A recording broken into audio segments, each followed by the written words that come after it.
यदि आप लॉ पढ़ना चाहते हैं तो कहीं और क्यों जाना, हमारे ऐप को डाउनलोड करें और लॉ पढ़ें। नमस्ते सदा वत्सले मातृभूमि। आज हम लोग जो विषय लेने वाले हैं, कल का विषय छूट गया था कि यूएनओ में क्या इफेक्ट पड़ेगा चीन के इस रवैये से, और जो भारत की परिस्थितियां और विश्व की परिस्थितियां इस समय बनी हैं, संभवतः पूरा विश्व इसको थर्ड वर्ल्ड वॉर की तरफ देख रहा है। तो उसकी परिस्थितियों के अनुसार अब यूएनओ पे क्या प्रभाव पड़ने वाला है, और यूएनओ पे जो प्रभाव पड़ने वाला है उसके आधार पर क्या भारत को स्थायी सदस्यता मिल सकती है, या जो परमानेंट मेंबर है उसके ऊपर कुछ हो सकता है। आज उस पर चर्चा करेंगे। दूसरा विषय जो है वो एक सुशांत सिंह राजपूत के विषय में बहुत सारी मेल्स हमको आई हैं। कुछ लोगों ने, जैसे एक सज्जन है अमित राठी जी वियना से, उन्होंने लिखा है कि मैं उसका पेमेंट डालने को तैयार हूं, मैं आपका खर्चा उठाने को तैयार हूं, और ऐसे बहुत सारे लोगों ने उस पर कहा है कि आप उसको हैंडल करिए।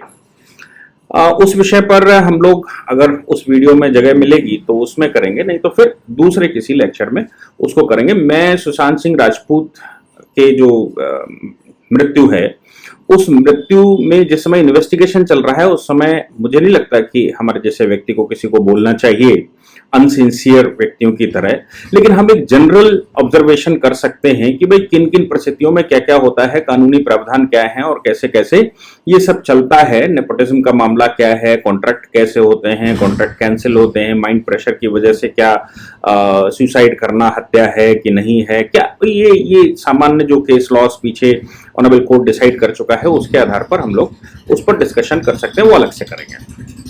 तीसरा विषय जो अपने पास अभी बड़ा महत्वपूर्ण है वो है आज की तारीख से सावन शुरू हो चुका है, और सावन की शुरुआत जिस समय हो गई हो उसी सावन के महीने में बकरीद का आना और ये मारकाट शुरू होना, क्या उसका कोई असर है, क्या उसका कोई समाज पर असर पड़ेगा, कोरोना के टाइम पर असर पड़ेगा? अगर जरूरत पड़ी तो, अगर जगह मिली तो इसमें ही करेंगे, नहीं तो फिर उसके लिए एक अलग से लेक्चर लेंगे भारत के वैदिक इतिहास को लेकर और भारत के वैदिक परंपराओं को लेकर, उसकी साइंटिफिक रिसर्चेस को लेकर।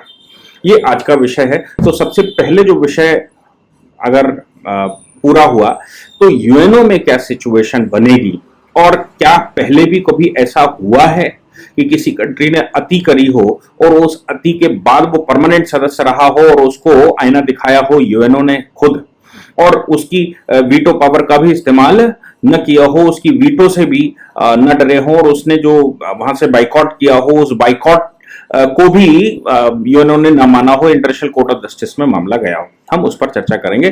मुझे लगता है कि वो अच्छा विश्लेषण रहेगा जो हमारे देश को और पूरे संसार को एक दिशा दिखा सकता है। हालांकि बहुत लोग रहते हैं और बहुत लोग जानकारियां भी रखते हैं, लेकिन फिर भी हो सकता है कि किसी के मस्तिष्क में वो बात घर कर जाए और उस पर इनिशिएट करना यूएनओ में शुरू करते हैं। धन्यवाद।